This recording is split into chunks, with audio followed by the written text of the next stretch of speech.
Hello, good evening, my watchers. It's again me, Farzana Jaborova. Today I am going to teach you some useful tricks of English language. First of all, let me speak in Tajik.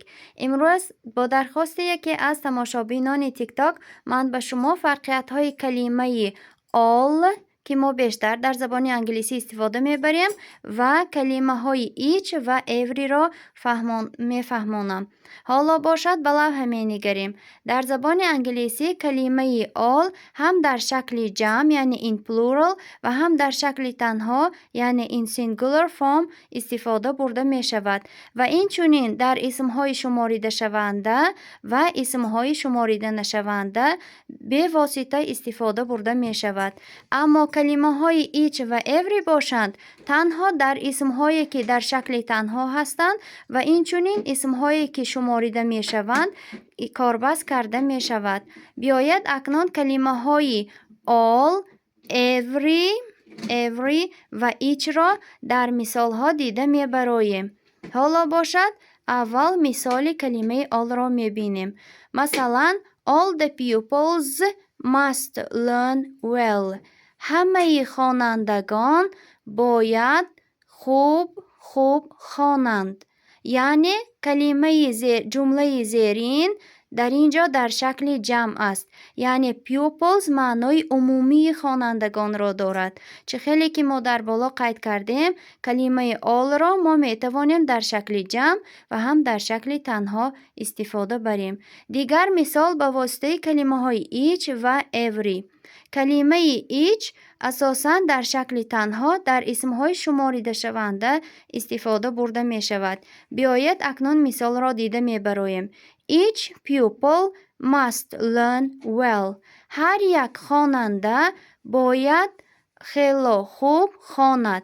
یعنی پس از کلمه each شما نمی توانید اسم را در شکل جمع استفاده برید. اسم پیوپل خیلی که میبینید در شکل تنها آمده است زیرا که در انجام این کلمه حرف اس که معنای شکل جمع را داشت استفاده نشده است. دیگر مثال با کلمه every. کلمه every نیز معنای هر یک را دارد یعنی کجدی. مثال را میخوانیم Every pupil must learn well. هر یک خواننده باید خیلی خوب آموزد. چه خیلی که میبینید پس از کلمه every نیز اسم در شکل تنها آمده است زیرا که در انجام این کلمه پسوند اس که شکل جمع را افاده میکرد استفاده نشده است. اکنون کلمه های all و each every را در دیگر مثال ها دیده می برایم. در بعضی حالت ها ما کلمه all را باز در شکل تنها نیز در اسم های بیشمار یعنی شماریده نشونده استفاده می بریم. به مانند all morning تمام سحر یا اینکه all day تمام روز. این معنای آن را دارد که all morning از همین سحری بر وقت تا وقت ابد شما با یگان کار مشغول بودید یا اینکه all day از سحر تا بیگاه شما مشغول یگان کار بودید. یعنی این در دایره یک روز است.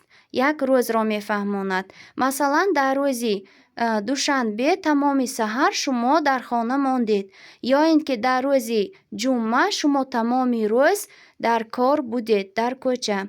این یعنی که در دایره یک روز است.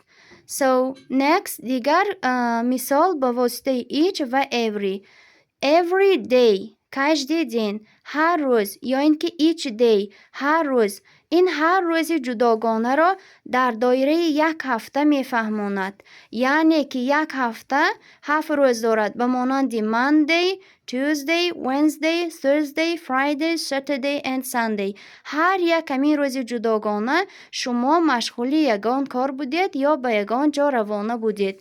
این دایره وسیع‌تر دارد یعنی که یک هفته.